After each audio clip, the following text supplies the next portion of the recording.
이슈 딥다이브 시장의 중심 이슈 오늘은 어떤 것일지 함께 해보시죠. 깊이 있는 시각을 전해주실 두 분, 토마토 투자클럽 김근우 전문가, 헤르메스 스탁의 김시은 팀장입니다. 두 분 안녕하세요. 네, 안녕하십니까. 반갑습니다. 오늘 주제 두 가지 준비했는데요. 보시죠. 폭스바겐, 리비안 7조 원 투자. 독일 자동차 메이커 폭스바겐이 미국의 전기차 스타트업 리비안의 최대 거의 7조 달러인데 50억 달러를 투자한다라는 소식이 나왔습니다. 시간의 거래에서 리비안이 정말 핫한 반응을 보여주면서 전기차 생산 확대에 대한 기대감 불러일으켰는데요. 김시은 팀장님께서는 이 이슈에 대해서 어떻게 보실까요? 투자 의미 있을까요? 일단 투자 자체는 굉장히 의미가 있다라고 보시면 좋을 것 같아요. 특히 리비안이라는 그 전기차 스타트업에 투자를 했다는 것 자체는 상징성이 있다라고 보시면 좋을 것 같은데 통상 지금 우리뿐만 아니라 대다수의 투자자들이 전기차에 대해서 어떻게 성장을 하냐면 앞으로의 성장성은 기대가 되는데 단기적으로 실적이라든지 전기차 판매량이 우리의 생각보다 잘 나오지 않는다라는 점들이에요. 현재 전기차 완성차 기업들은 치킨 게임 진행하고 있어 가격 할인 진행하면서 다시 한번 수요를 끌어올리려고 하는 상황들. 그런데 스타트업 기업 같은 경우에는 지금 자금에 대한 부족이 계속해서 나와주고 있기 때문에 지금 자동차 한 대를 팔더라도 오히려 손해입니다. 그러면 지금 그런 상황 속에서 현재 리비안을 비롯한 전기차 스타트업이 안 좋은 상황 속에서 폭스바겐이라는 굉장히 큰 기업들이 투자를 했다라는 것은 앞으로의 미래 성장성은 전기차에 있다라고 보시면 좋을 것 같아서 의미는 상당히 있다라고 보시면 좋을 것 같습니다. 네, 폭스바겐이 미래의 성장 동력으로 전기차를 인정했다고 본다라고 판단을 해주셨는데요. 그렇다면 김근우 전문가님은 이번 7조 원 투자에 대해서 어떤 판단을 하실까요? 사실 저도 좀 깜짝 놀랐습니다. 어제 보게 되면은 리비안이 이제 장중에 8% 정도 급등을 했는데 이것만으로도 사실 대단한 거잖아요. 네. 시간에 의해서 거의 50% 가까이 상승을 하면서 11달러짜리가 이제 18달러가 됐습니다. 그것 자체도 굉장히 의미 있는 것이다라고 시장에서도 그렇게 평가를 하고 있다라고 보시면 될 것 같은데. 네. 중요한 지점은 여러 가지 측면이 있겠습니다만 일단 시장 상황을 좀 봐야 될 것 같아요. 일단 리비안은 이제 팀장님 설명해 주신 것처럼 캐파가 있다라거나 현재 단계에서 어떤 전기차 분야에서 점유율을 가지고 있다거나 하는 게 없습니다. 사실 그거는 서칭을 해도 안 나올 거예요. 워낙 적게 팔리기 때문에. 근데 이런 지점들은 이미 실패 사례가 몇 번 있습니다. 리비안의 경우는 일단 21년도에 포드랑 이제 합작 전기차 법인을 만들려고 했는데 그것도 실패했고요. 22년도에 보게 되면 메르세데스 벤츠랑 전기 밴도 합작으로 만들기로 했는데 이것도 실패했고요. 그러니까 실패라기보다는 보류가 지금까지 이어지고 있기 때문에 리비안이 사실 좋은 소식이 많이 없었어요. 근데 지금 이렇게 동력을 하나 얻게 되는 거는 어떤 측면이 있냐면 중국과의 외교 관계도 어느 정도 볼 필요가 있습니다. 어떤 측면 봐야 되냐면 현재 지금 시점에서 보면요. 대표적으로 태양광 같은 경우는 전 세계 글로벌 점유율을 중국 업체들이 70% 잡고 있습니다. 그리고 배터리 같은 경우는 50% 잡고 있고 전기차 같은 경우는 올해가 지나가면 50%가 넘을 거라는 예측이 많아요. 그 말은 전 세계 거의 과점을 중국이 잡고 있는데 이렇다 보니까 사실 2차 전지라든지 배터리 전기차는 앞으로의 엄청난 성장 산업이라고 평가를 하는 게 당연한 건데 미국에서 먼저 이거 트리거를 만든 겁니다. 중국 견제해야 된다라는 거죠. 그래서 실제로 보조금에 대한 보조금 너무 많이 주니까 너네 관세 많이 매길게 이것도 진행을 했는데 유럽에서도 동참하려는 지금 움직임을 보여주고 있죠. 그럼 이런 측면들이 그러면 지금 전통적으로 자동차라든지 이런 성장 산업에서는 이제 우리가 흔히 말해 9대6이라고 부르는 미국이나 유럽에서 어느 정도 점유율을 꽉 잡고 있었던 게 사실임에도 불구하고 지금 이제 막 밀리고 있단 말이에요. 그럼 이런 지점에서 어떠한 타겟책이 필요한 순간이었는데 폭스바겐 같은 경우는 유럽에서 당연히 이제 대장이잖아요. 그러면 자동차 완성차 대장인 폭스바겐이 전기차에 대해서 어느 정도 점유율을 끌어오겠다라는 이제 목표를 만들어낸 것기도 하고 그리고 그러기에 리비안은 지금 현재 너무 좋습니다. 왜냐하면 기술력은 어느 정도 입증된 측면이 많이 있는데 생산 캐파라든지 실적이 아직 안 나오고 있단 말이에요. 그러면 자본을 가지고 있는 폭스바겐과 리비안의 기술력이 합쳐진 그러니까 지금 투자 내역을 보면은 일단 총 50억 불을 이야기하는데 10억 불은 이제 CB로 전환사채 발행해서 먼저 리비안 너네 힘든 거 해결해 줄게고 나머지 돈 같은 경우는 합작법인 설립하겠다라는 거거든요. 전기차를 위주로 하는 그러면 실제 지금 리비안이 어려워하는 부분을 폭스바겐이 해결해 주는 거고 폭스바겐이 어려웠던 전기차에 대한 니즈를 리비안이 해결해 주는 것이기 때문에 사실 이게 단기적인 효과가 바로 나오지 않을 겁니다. 왜냐하면 돈도 들어가야 되고 거기에 증설도 발생해야 되고 증설에 따른 또 다른 성과도 만들어내야 되기 때문에 중장기적으로 봤을 때 이거는 어떤 2차 전지 입장에서 굉장히 트리거가 될 수 있고 또 하나 봐야 되는 건요. 우리 입장에서는 되게 좋은 일입니다. 중국 차는 중국 배터리만 쓰잖아요. 근데 여기 이제 리비안이랑 폭스바겐이 만약에 시장 점유율을 높이겠다고 대규모 투자를 적극적으로 한다는 게 이행되는 단계에 들어가면 배터리는 사실 우리나라 말고 쓸 데가 없습니다.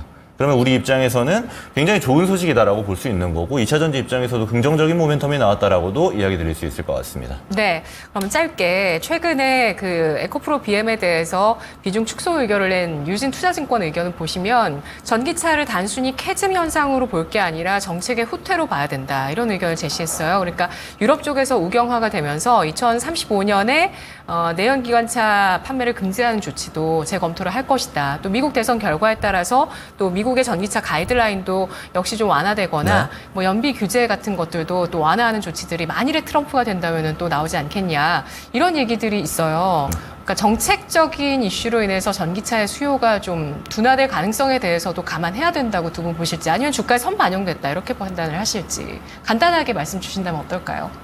우선 보수적으로 보는 게 맞고요. 특히 전기차 같은 친환경 정책 같은 경우에는 아무래도 정부의 정책에 따라서 좌지우지 되는 게 많습니다. 그런데 전기차 현재 수요 안 따라와주고 있는데 정책은 또 밀어주지 않고 있는 상황들. 또 지금 소비자의 입장에서 선택을 하라고 하면은 하이브리드 아니면 내연기관차만 사고 있어요. 그 이유가 전기차 쪽에 대한 인프라가 아직까지 크게 구축이 되지 않았기 때문이라 보시면 좋을 것 같은데 다방면 쪽에서 전기차 같은 경우에는 앞으로 성장은 하겠죠. 대다수가 동의를 할 것입니다. 그리고 폭스바겐도 이를 인정했고 투자를 한 부분들이 그 부분이라고 보고 있는데 다만 지금 현재 단기적으로 2차 전지라든지 전기차 쪽이 트리거 역할을 하면서 더 움직일까에 대해서는 아직까지도 보수적인 입장이라고 보시면 좋을 것 같고 결국 지금 기관들도 그렇고 이들 기업의 실적들도 그렇고 사실은 1분기 실적 바닥 찍고 하반기부터 다시 한번 올라갈 거야 라는 내용들이 나왔는데 아직까지 양극재라든지 리튬이라든지 가격 반등 강하게 안 나오고 있습니다. 실적에 대한 부분들도 아직까지 하반기까지 강하게 나오지 않을 것으로 보여지고 있어서 현재 정책에 대한 부분뿐만 아니라 실적에 대한 부분들까지 함께 보시면 좋을 것 같아서 지금은 다소 보수적인 입장이라고 보시면 좋을 것 같고 개별적인 끼가 있는 종목군들에 대해서 좀 투자를 하시는 것은 긍정적이라고 보고 있긴 하나 다만 작년에 굉장히 핫했던 종목군들 에코프로라든지 혹은 굉장히 무거웠던 종목군들을 내가 천천히 차곡차곡 미래를 위해서 모아간다 지금은 그런 시점은 아니고 좀 나중에 추세가 돌렸을 때에도 늦지 않다라고 보고 있어요. 네, 그러면 지금 뭐 리비안 관련주만 좀 봐야 되겠다라는 의견이시겠고요. 혹은 또 끼가 있는 끼를 보여주는 배터리 관련주 가운데 좀 보자라는 의견이시고 김근우 전문가님 간략하게 뭐 다른 의견 있으시면 일단 주시고요. 정책 같은 거는 사실 우리가 100% 예측하는 게 거의 불가능의 영역입니다. 지금 프랑스 우경화 될지 누가 알았습니까? 근데 이런 이슈가 이제 정치적으로 불거지는 것들은 앞으로 우리가 당연히 어떤 정도 맞닥뜨려야 될 이슈라고 보여지는데 앵커님이 잘 말씀해 주신 것처럼 지금 유럽의 우경화라든지 또는 트럼프의 당선 가능성이라든지 지금 또 트럼프가 막 올라가다가 내려오고 있잖아요, 지지율이. 그럼 이런 측면들이 고려돼야 되는 지점은 맞습니다. 다만 산업의 방향이 그럼 그쪽으로 갈 것이냐는 오히려 조금 한 걸음 떨어져서 봐야 될 필요가 있어요. 왜냐하면 우리 자세히 들여다보면요, 트럼프가 이제 지난 대통령 시절에, 그럼 지난 대통령 시절 전에 이제 열심히 이제 자기를 피하라 할 때 했던 이야기들 자세히 들여다보면 신재생 에너지에 대해서 굉장히 비판했습니다. 그런데 신재생 에너지 종목들 있잖아요. 미국 증시에서 제일 많이 올라갔던 시절이 트럼프 정권인데요. 그럼 굉장히 의아하죠. 왜 이 사람은 이렇게 정책을 안 하는데? 그러니까 이렇게 우리가 봐야 됩니다. 정치는 어느 정도 마케팅적인 측면이 있는 거고 실제 그 사람이 대통령에 올라가서는 자기가 말했던 거랑 다르게 하는 경우가 있습니다. 왜냐하면 산업 전반적인 구조가 이미 인프라가 깔려져 있는데 여기서 안 할 수 없는 노릇이거든요. 그러니까 이런 측면들을 바라보게 되면은 결국 정치는 어느 정도 이슈라는 측면이 가깝기 때문에 이 이슈에 대한 해석을 너무 딥하게 들어가게 되면 우리가 산업이 지금 예를 들어 2차 전지 같은 경우는 아까 팀장님 잘 말씀 주셨지만 인프라 산업입니다. 인프라가 쭉 깔려야 되고 그 위에 이제 전기차가 다녀야 되잖아요. 인프라 다 깔았는데 대통령이 안 할래 못 하거든요. 그럼 이런 측면들을 우리가 고려해 봤을 때는 결국 2차 전지라든지 전기차로 가는 방향이 큰 틀에서는 바뀌지 않는다. 다만 시간이 좀 지연될 수 있다 정도로 해석하는 게 지금 제 입장에서는 오히려 합리적이다라고 보여집니다. 네, 정말 그 캐즘과 정책에 대한 우려감에 쌓여있던 이 전반적인 섹터가 폭스바겐의 리비안 7조 투자로 인해서 분위기가 조금 바뀌어가는 듯한 모습인데 탑픽을 이때 어떤 걸 봐야 될 것인지 김시은 팀장님? 굉장히 다양한 기업들이 거론이 되고 있는데 그중에서 HL 만도라는 기업을 가지고 왔습니다. 네. 가장 큰 이유 같은 경우는 좀 리비안 관련했을 때 이번 이슈로 인해서 실제 폭스바겐이라든지 리비안에 대한 판매량이 늘어나는가로 봤을 때 저는 단기적으로 그렇지 않다라고 보여지고 있고 오히려 이제 합작법인 같은 내용들도 25년, 26년 굉장히 장기적입니다. 지금 같은 경우에는 좀 굉장히 큰 문제들을 소화수를 살짝 뿌렸다 정도로만 인식을 해보시면 좋을 것 같아서 실제로 매출이 인식이 되기까지 특히 우리나라 기업들이 수혜를 받기까지는 다소 좀 거리가 멀다라고 보여지고 있어서 오히려 관련 종목군 내에서도 현대차라든지 혹은 인도 관련했을 때 모멘텀이 있는 HL 랜도가 조금 더 관심 있게 봐야 할 필요가 있지 않을까라는 의견 드려보도록 하겠는데 이 기업 같은 경우도 1분기 실적 굉장히 잘 나왔어요. 1분기 실적 잘 나오면서 오히려 주가 같은 경우도 우상향 추세를 보여주고 있다라고 보시면 좋을 것 같은데 관련했을 때 실적에 대한 기대감도 상당히 높다라고 보시면 좋을 것 같습니다. 그동안 기존의 뭐 다른 부품사들 같은 경우에는 현대차라든지 기아 쪽에 대한 매출 비중이 굉장히 높았다면 만도 같은 경우에는 리비안이라든지 GM이라든지 북미 쪽에 대한 매출 비중도 어느 정도 있고 중국 쪽에 대한 매출 비중도 상당히 높아요. 그런데 지금 중국 쪽에서 내수를 좀 살리기 위해서 이구화신 정책을 계속해서 내비치고 있습니다. 결국 그렇게 되면 중국 쪽에 대한 매출 비중이 상당히 높은 좀 부품사 쪽에서도 수혜가 나올 가능성이 높다라고 보시면 좋을 것 같고 또 거기다가 지금 자동차 부품주들을 보게 되었을 때 굉장히 잘 움직이는 종목군들이 인도 쪽에서 매출이 어느 정도 나오고 있는 기업들이라고 보시면 좋을 것 같아요. SL이라든지 세연이화 이런 종목군들이 인도 쪽에 대한 성장의 기대감, 특히 그 부분에서 매출이 어느 정도 나오고 있는 기업들 역시도 좀 관심 있게 볼 필요가 있지 않을까라고 보여지고 있는데 HL만도 역시도 1분기 실적 잘 나왔을 때 그중에서 인도가 매출을 견인을 했습니다. 성장에 대한 부분들 역시 가져볼 필요가 있다라고 보시면 좋을 것 같아서 현재 HMR도 실적에 대한 부분들 현대차 기아 인도 IPO에 대한 기대감 종합적으로 보게 되었을 때 여전히 계속 관심 있게 봐야 하는 기업이 아닐까 이렇게 정리할게요. 네, 알겠습니다. 어떤 특정 기업에 편중되지 않고 현대차 그룹의 비중도 어느 정도 좀 굳건하게 40% 확보를 하고 있고 북미, 여기에 중국, 여기에 인도 성장세까지 가미가 되고 있는 HL 만도를 보자라는 의견이셨고요. 김근우 전문가님은요? 네, 일단 리비안 이제 직접적 수혜주는 사실 거의 없어요. 왜냐하면 리비안 자체가 차를 많이 못 팔기 때문에 여기서 뭐 부품 들어갈 것도 많이 없고 실제 막 또렷한 수혜주는 없는데 오늘 움직이고 있는 이제 에코캡이랑 대원화성 같은 경우는 그나마 있는 이제 실제 수혜주들입니다. 네. 이제 에코캡 같은 경우는 와이어링 하네스 공급합니다. 이게 뭐냐면 이제 자동차에도 보면 전기 장치가 많이 들어가잖아요. 그럼 이거 배선 전반을 합쳐야 됩니다. 그럼 이 합치는 이제 신경망 같은 거라고 보면 되는데 이거 하고 있는 게 지금 에코캡이고 리비안에 실제로 공급하고 있고요. 또 두 번째가 이제 오늘 또 움직였던 대원화성인데 이제 보면은 얘네가 이제 합성 피혁을 이제 납품을 합니다. 이게 어려운 말이라 그렇지 인조 가죽이라고 보시면 돼요.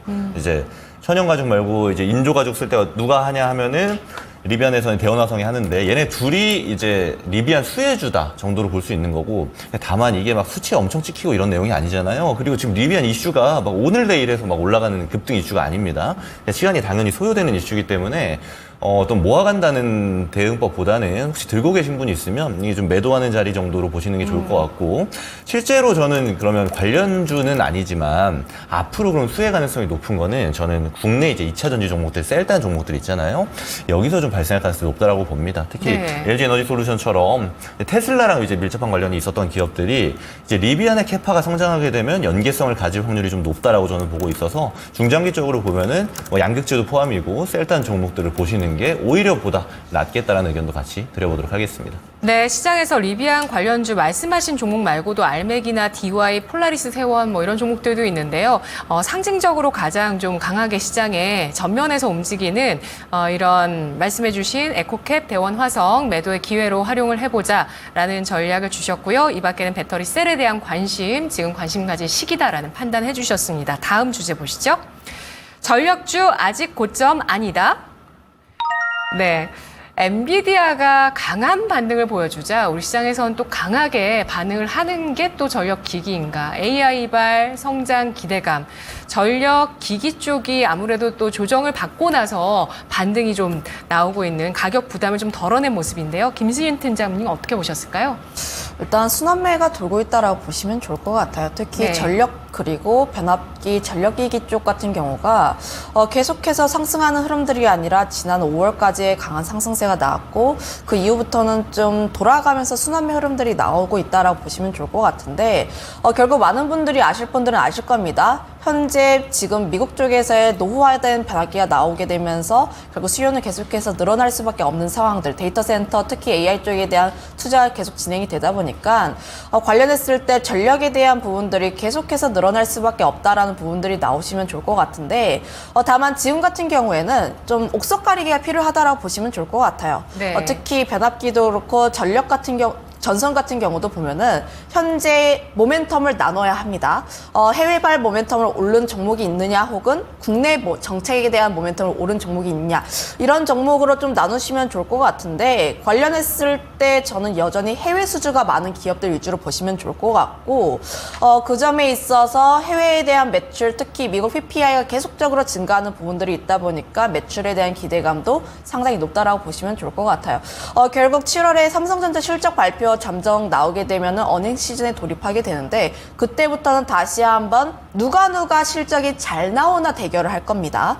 그러면 지금 같은 경우가 수출 데이터가 잘 나오는 음식료, 화장품 혹은 전력기기 쪽에 대한 수급이 다시 한번 돌아올 가능성도 높다라고 판단을 하고 있어서 저는 지금 같은 경우에는 옥석 가리기가 필요하지만 관련했을 때 지금 주봉이라든지 월봉 같은 경우가 이격에 대한 조정을 어느 정도 받고 있어서 현재 구간 같은 경우에는 관심이 계속 필요한 구간이다라고 보시면 좋을 것 같아요.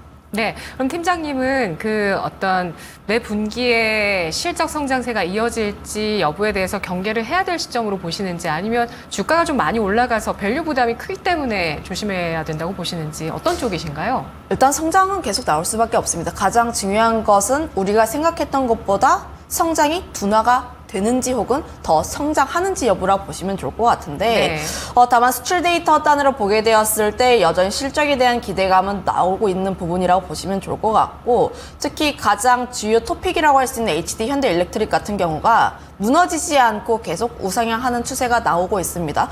결국 대장주가 무너지지 않는다면 관련했을 때 관련 종목군들 같은 경우에는 수환매가 돌 가능성이 굉장히 높다라고 판단을 하고 있어서 예. 저는 지금 밸류 부담 거의 없는 건 아니지만 거의 뭐 2025년, 26년 거를 땡겨온 부분들이 있긴 하나 지금 우리나라뿐만 아니라 대만도 그렇고 미국도 그렇고 관련 전력기기 종목군들도 함께 성장한 부분들이 있기 때문에 지금 이 부담감은 좀 적다라고 보고 있어요.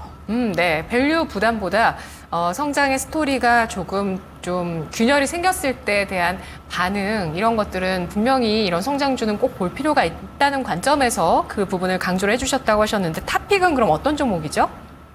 탑픽 HD 현대일렉트릭이라고 보시면 좋을 것 같은데 네. 오늘 같은 경우 뭐 대원전선이라든지 일부 종목군들 강세 흐름들이 보여주고 있긴 한데 지금 난이도에서 현재 전력기기 종목군들을 투자하기에는 사실 트레이딩 난이도가 높습니다. 대표적인 종목군들이 LS 일렉트릭이라든지 효성중공업들 물론 이제 좀 버티고 있는 모습들이 나와주고 있긴 한데 다만 추세적으로 올라가는 것이 아니라 일부 좀 반짝 상승했다가 다시 한번 또 쉬어가는 흐름들이 나와주고 있어서 지금 같은 경우에는 일부 종목군들 실적이 잘 나오는 그리고 미국 쪽에 대한 수혜를 받을 수 있는 기업들을 옥석 가리기를 하는 게 맞다라고 보시면 좋을 것 같고 그중에서 단연 토픽이라고 할 수 있는 게 HD 현대일렉트릭이라고 보시면 좋을 것 같은데 이 기업이 지난해부터 계속적인 상승이 나왔던 그 이유가 미국에 직접 수혜를 미국 쪽에 직접 하면서 수혜를 받을 수밖에 없다라고 보시면 좋을 것 같아요.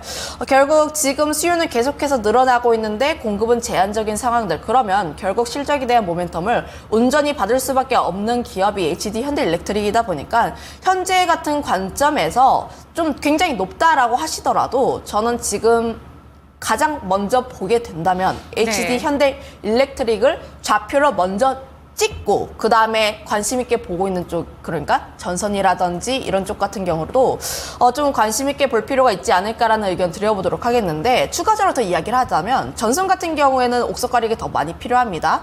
특히 전선 같은 경우에는 보게 되었을 때 앞으로의 성장성이 얼마나 더 나올지 여부를 확인해 봐야 하는데, 결국 전선 같은 경우에 성장에 대한 기대감이 상당히 나오고 있는 쪽이 해저 케이블이라고 보시면 좋을 것 같아요.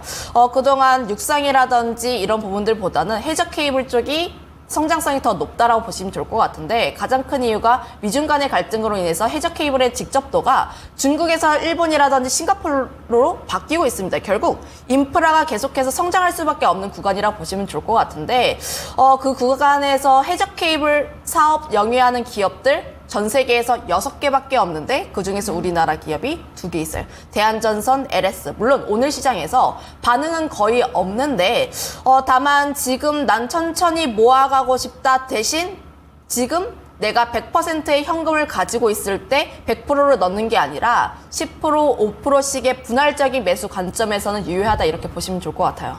네, 알겠습니다.